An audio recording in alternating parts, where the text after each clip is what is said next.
আরে সামান্য একটা খেলোয়াড় মোহাম্মদ শামি ভারতবর্ষের ক্রিকেট দলে দুবাইয়ে খেলতে গেছে, রোজার দিন পানি খেয়েছে।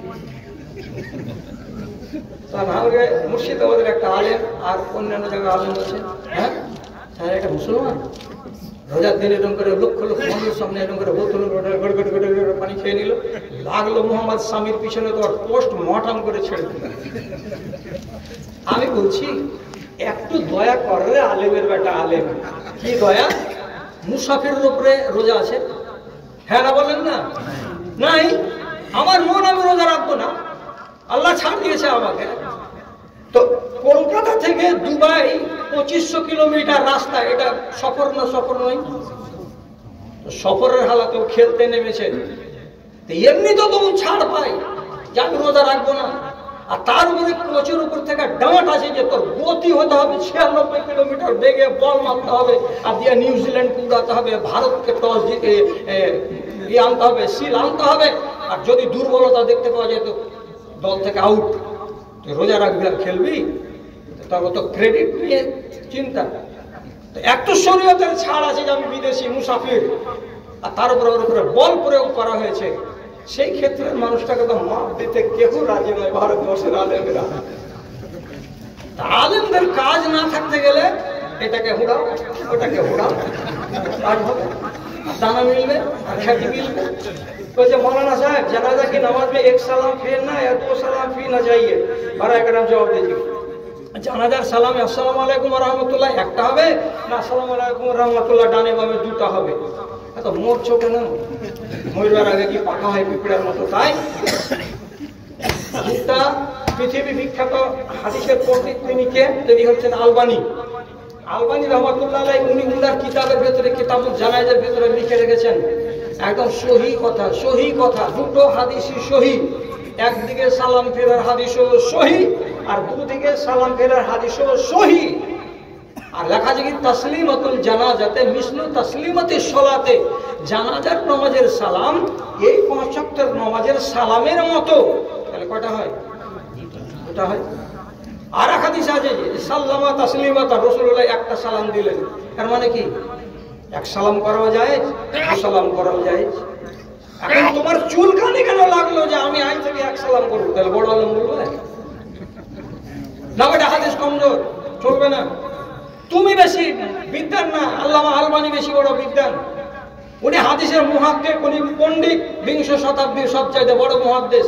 উনি বলছেন দুটাই হাদিস সহিহ রে বাবা। আপনার মন লাগে দুই সালাম দেন, আর আপনার মন লাগে এক সালাম দেন। এখন কত জায়গাতে মারামারি হয়েছে জানেন?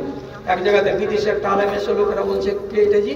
যে মারা গেছে ওর আপন খালু হলো, এটা মুর্শিদাবাদের খুব বড় আলেম দিন, ওকে জানাজা পড়াবো।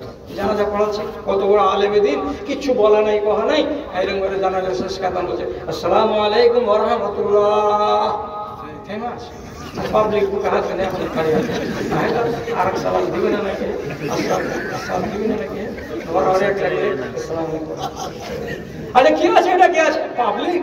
আপনি আবার রেহাই দিবেন? কি আছে এটা জি? মুজাকার বলবে আছে জি, ও সালা এক সালাম কেন দিল, দু সালাম কেন দিল না, এই ঝাড় তো সালা কেন আমাদের তো ভুল এই হলো আর কেন হলো।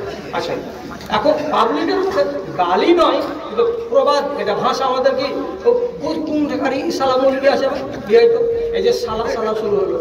উচিত ছিল জায়গার লোকটিকে আগে জানিয়ে দেওয়া, ভাই আমি আজকে এক সালাম দিয়ে জানাজার নামাজ পড়াবো, তাহলে লোকের বিভ্রান্তিতে পড়তো না।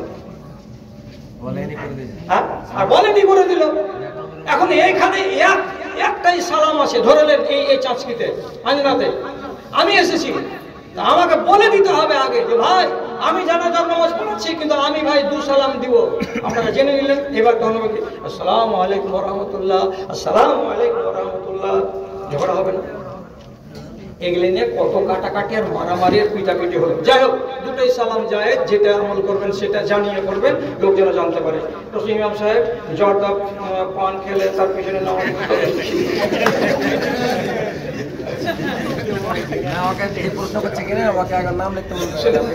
হারাম জিনিস থেকে বাঁচেন, হারাম জিনিস থেকে আল্লাহ আপনাকে বাঁচায়, আমাকেও বাঁচায়, আপনার ইমামকেও বাঁচায়। বাহারহাল হারাম জিনিস থেকে ইমাম সাহেবকে বাঁচতেই হবে। যদি এগুলো ওই হাই কোয়ালিটির হারাম নয়, লো কোয়ালিটির হারাম, কিন্তু একটা ইমাম মানুষ কেন হারাম খাবে? আর পাবলিকেরা যারা এরে গাইরে নাট্য খাইরে আছে তারা করুক না। তো আপনি ইমাম হতে গেলে আপনাকে জর্দা থেকে বাঁচতে হবে। আল্লাহ তাআলা আপনারা আমার সকলে হেফাজত করুন। আর যতটি কথা আমরা শুনলাম সব কথাটি যেন আমরা বাস্তবে মেনে নিতে পারি, আমল করতে পারি। আল্লাহ আমাদের তৌফিক দান করুন। আপনাদের সর্বাঙ্গীন সুখ শান্তি কামনা করি। আর সেখানে একটা বেয়াদবি করছে, সেটা হলো এই যে সাহাবীর জীবনী যদি পড়েন তো অনেক জ্ঞান হবে। সাহাবীর জীবনী পড়তে গেলে জ্ঞান পাবেন এই আশাতে আমি আপনাদের কাছে এবার একটা কিতাব এনেছি। 10টা সাহাবী আগে ঈমান আনার আগে ছিল কঠিন বড় শত্রু রাসূলুল্লাহ, আর ঈমান আনার পরে হয়ে গেলেন বিশাল বড় বন্ধু। কটা সাহাবী? 10টা সাহাবী। 10টা সাহাবীর জীবনী লেখা আছে পৌনে 200 পাতার বইটা। লাঞ্ছিত জীবন ছেড়ে ঈমানের ছায়া তলে 50 টাকা দাম লাগবে। যদি কোনো দাদা ভাই কিনতে চান তাহলে এখানে নিয়ে নেবেন, এখানে নিয়ে নেবেন। ছোট হয়ে বলবেন তাহলে আপনি বলবেন শান্ত হবে, গরম করে মানে আপনার তাহলে আমি তো শ্রোতা হয় কম, তাই শুনলো আপনার। হ্যাঁ, আপনাকে বাড়িতে শুনি। আর ওখানে যাও, গেটের কাছে। অন্যদিন তুমি এই যাত্রা করে এই শুনতে এসছি কত বসে হবে না, বসে করে বলো ভাই এখন মোটাটা একটু খসে দেন, অনেক হ্যাঁ সবজি বসে